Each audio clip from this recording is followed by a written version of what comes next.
It's the #1 movie in the world! Yahoo! Hello everyone and welcome back to the Super Smash Bros. Cinematic Universe box office records. And admittedly, last week I was a little wrong about Nintendo. For one thing, they actually remembered. On the day of Animal Crossing's 25th anniversary, they dropped this cute picture. Oh! But they still haven't done anything for Zelda. We did get information about Zelda, but not for the games, but for the movie. So let's do a quick review of what happened at CinemaCon. So before CinemaCon actually started, we learned that Zelda movie is going to be composed by film, television, and video games and BAFTA-winning composer John Paisano, who did Charmed, Devils, Truth Be Told, Invincible, Adam Eve, Insomniacs, Spider-Man 2, and of course, Kingdom of the Planet of the Apes. At CinemaCon, we actually learned that the Zelda movie is in fact done filming. Before CinemaCon as well, we learned that on March 19th this year, they cast Kirsten Dunst as Alex for Minecraft 2, which is now known as, because of CinemaCon, a Minecraft sequel coming out July 2027 still. Whereas Sonic 4's information was a big dud. They didn't say anything new other than the fact that the movie starts with Robotnik saying Robotnik saves world coming out of the ship. Well, that was fun. Now let's take a look at domestic. And Super Mario Galaxy movie has reached $317,645,005. Now let's take a look at international.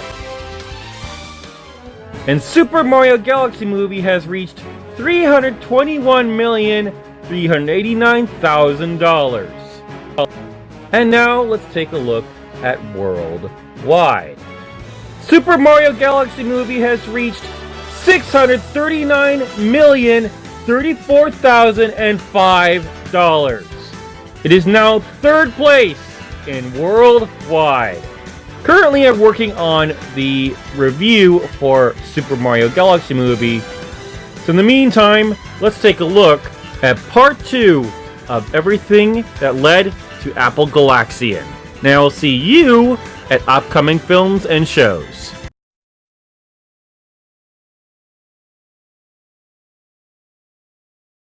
To backtrack a little bit, Ken Williams and his wife Roberta co-founded a little-known company called Online Systems in 1979 over in Simi Valley, California. Ken, who was a programmer for IBM, planned to use the company to create business software for the TRS-80 and the Apple II. Initially, his plan was to make an income program, but one fateful day changed everything. It was in 1979 that Ken brought home a teletype terminal, or a glorified teleprinter with a typewriter, modem, and printer that was connected at 100 bps, that's bits per second by the way, to a massive Digital Equipment Corporation, or DEC PDP-10 mainframe computer that was 3,000 miles away from his Los Angeles bungalow home. Just so you know, PDP stands for Programmed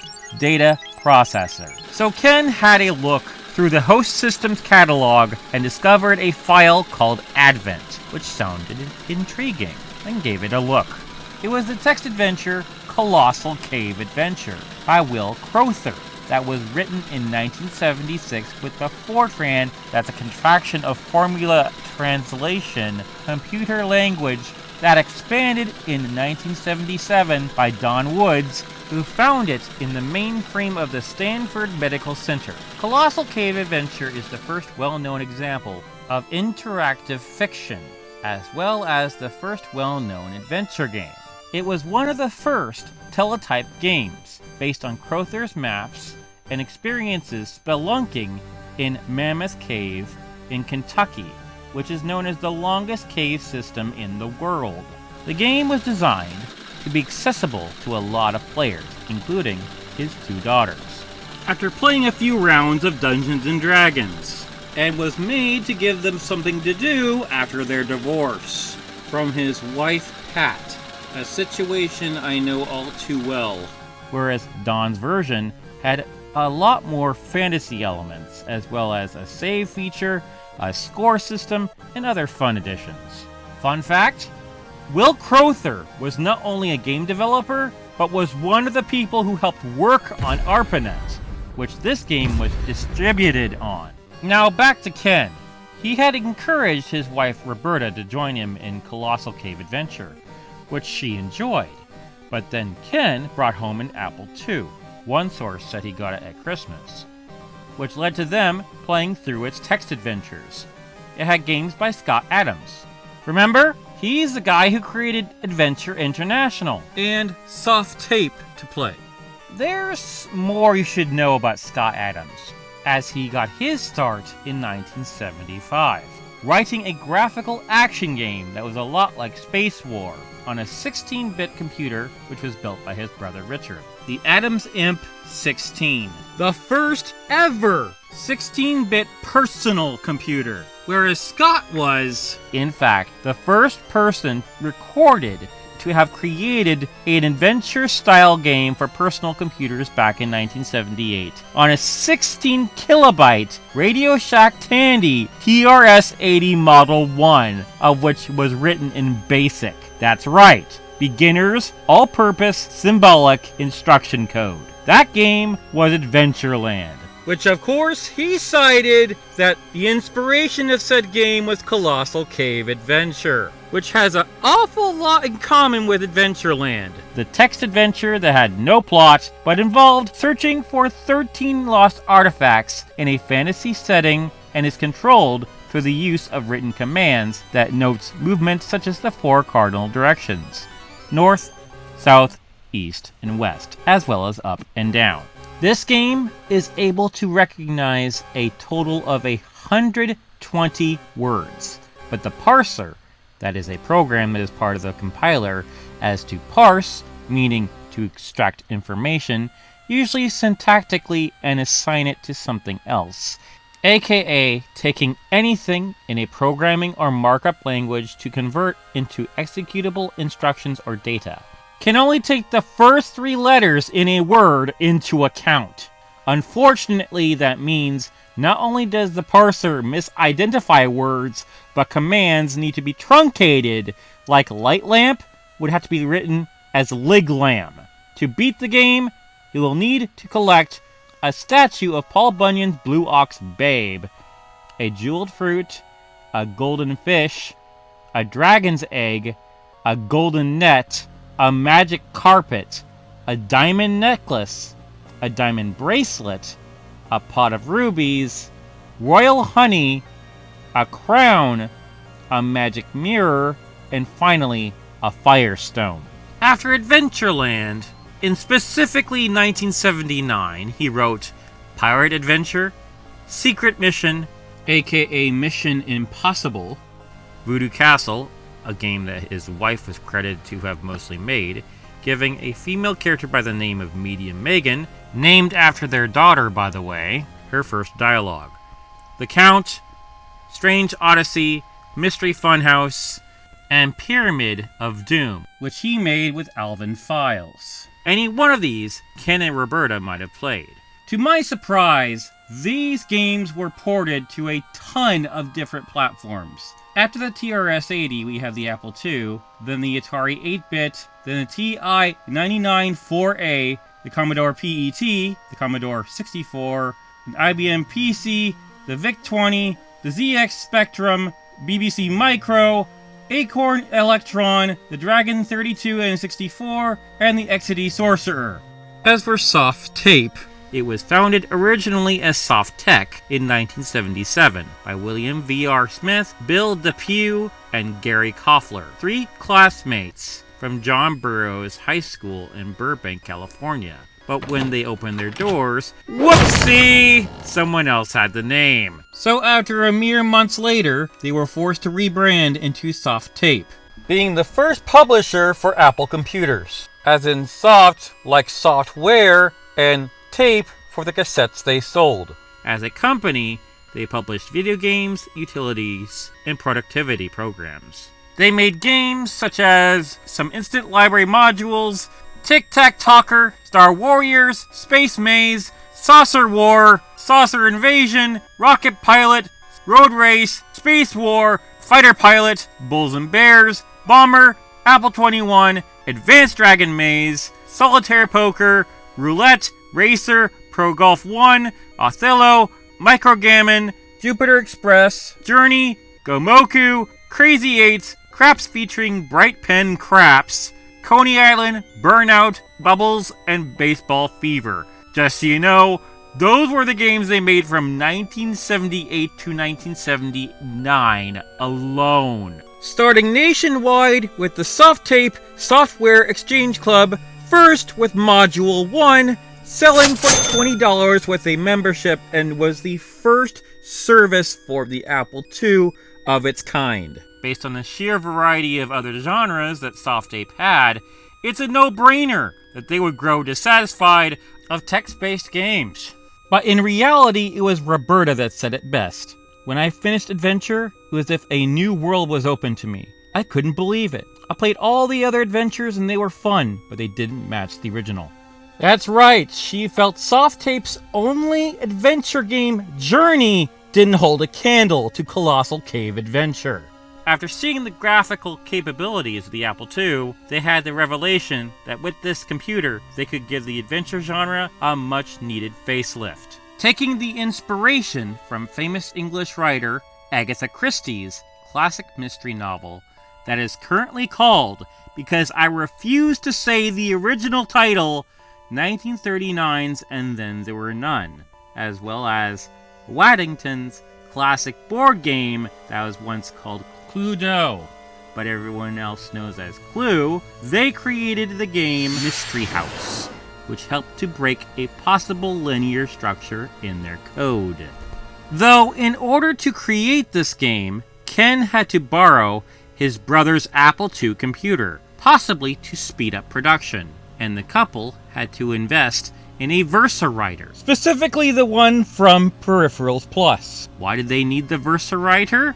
Well, that would be the secret sauce that would allow them to trace over line drawings and convert them into digital ones for half the price of a tablet, $200. With this machine, Roberta could input 70 scenes that she drew into the game, but they hit a snag. The 5.25-inch floppy disk that they were planning to put the creation on was too small in capacity to fit all of her art. They only had 140 kilobytes to work with. So, what does Ken do? He makes the program draw the art for them by converting the images into coordinates and instructions to recreate their scenes on the screen. Ken also goes the extra mile and writes a better program for the Versa writer. Talk about a boss. With all of these steps, it only took them to finish the game a total of a few days. And it was completed in assembly language when everyone else was using BASIC on May 5th, 1980. This would be the first game for the now prolific female developer of Roberta Williams, who was only 24 and was the mother of 2 boys. Making this game created a spark in her that would last for decades. This was also the beginning of Online Systems, a name chosen initially for the purpose of Ken's consulting business with a focus on telecommunications. And this was the first graphical adventure game, being one of the earliest horror video games part of the High-Res Adventures series. But there was more to the story, as Ken and Roberta were not exactly selling one game at their company's launch, as their friend Keith Wilde had a game called Skeet Shoot that he was willing to let them market. The game Skeet Shoot was of the action sports genre, with an overall focus on target practice. 1 to 5 players are in a competition, firing clay pigeons from a fixed position. Then pigeons are fired from both sides, from the left and the right, in that order. You can modify the difficulty of the game by adjusting the size of the pigeons, their speed, and the width of each shot's spread, aka the gun choke. Believe it or not, Ken and Roberta came to Scott Adams and Adventure International first to discuss a partnership, where a 25% royalty was pushed forward, believing they could make $9,000 on Mystery House by the end of the year. However, Ken and Roberta wanted all the profit and naturally said no to the offer, and made their own advertising flyers by clipping magazines, pasting them onto backing stock, and making tons of photocopies. They readied themselves with 100 blank discs, using Ziploc bags for packaging, and a number of magazine advertisements. They were firmly in business. So, crazy thing happened after that. Even though Skeet Shoot and Mystery House were valuable launch titles for the company, because of Apple II game programmers in the early 80s, quickly and continuously surpassing technical quality of their programs, Ken removed Skeet Shoot from the company's lineup after just a few months from release because it already looked too primitive and dated compared to other products at the time. Word's out how long Keith's other game, Trap Shoot, lasted in the lineup, which was a similar game but had more of a focus on shotguns. Naturally, their more storied game Mystery House was more evergreen in the lineup, and was only sold on disc, and was the most expensive of the three, being sold at a whopping $24.95, whereas the other two were available on both cassette and disc, with Trap Shoot being the most affordable option. Later that year, they pushed the graphics of the Apple II even further with another idea of Roberta's, being another installment in the High-Res Adventure series. It was based on the many fairy tales she used to read as a child, but Mystery House was only in black and white, and the Apple II could only produce 6 colors in high-res mode, being white, black, orange, green, blue, and purple. Then Ken had an idea, as he realized that the machine could produce more by putting pixels of 2 different hues together in a technique known as dithering. The dictionary describes it as display or print a color image in such a way that there seems to be more colors in it than are really available. In other words, it's an optical illusion. This exponentially expanded the palette that Roberta could use, and they made The Wizard and the Princess only a few months later. But they needed a distributor. That's where Robert Leff comes in. No word of the exact date he came in, though. He buys the ability to distribute their games, aside from the typical mail ordering from the Williams' own house. It was clearly a family affair. And Robwin Computing is born. Well, that was pretty fun, wasn't it? Now we wait for Street Fighter, coming out October 16th of 2026 by Paramount and Legendary, followed by Sonic the Hedgehog 4, coming March 19th, 2027 by Paramount and Sega, then Legend of Zelda on May 7th, 2027 by Sony and Nintendo. After that, we have a Minecraft sequel coming out July 23rd, 2027 by Paramount, Warner Brothers, and Legendary. After that, we have the untitled Sonic movie coming out December 22nd, 2028 by Paramount and Sega. After that, we have the films with no release date. We have Metal Gear Solid by Sony and Konami. We have Detective Pikachu 2 by Legendary. We have Mega Man by Netflix. And we have Pac-Man by Fox and Wayfarer Studios. After that, we have the shows with no release date. We have Secret Level, that's probably coming out late 2026. Do not quote me. by Amazon Prime. After that, we have the Pokemon live-action series featuring Red by Netflix. And we have the Minecraft animated series by Netflix. And we are done! If you like what you see, press like, subscribe, and smash that bell in order to get notifications on the channel where everything grows on you.